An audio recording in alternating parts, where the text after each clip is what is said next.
রান্না করেছি, খেয়ে নিন। আমি খাবো না। কেন খাবেন না কেন? এই তো আজ নিরামিষ করিনি, আঁশ করেছি। আমি তো বলছি খাবো না। এই গরমে রান্না করলাম এত কিছু পদ, আপনার প্রিয় প্রিয় রান্নাগুলো করেছি, মাছ পোস্ত করেছি, লাউয়ের ঘন্ট করেছি। খাবেন না কেন? বলছি তো আমি খাবো না।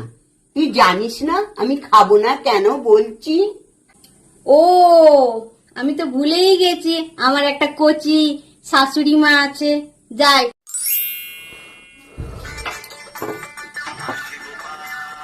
এই নাও।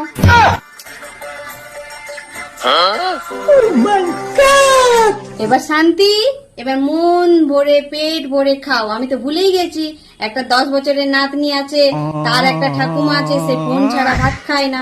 খাও।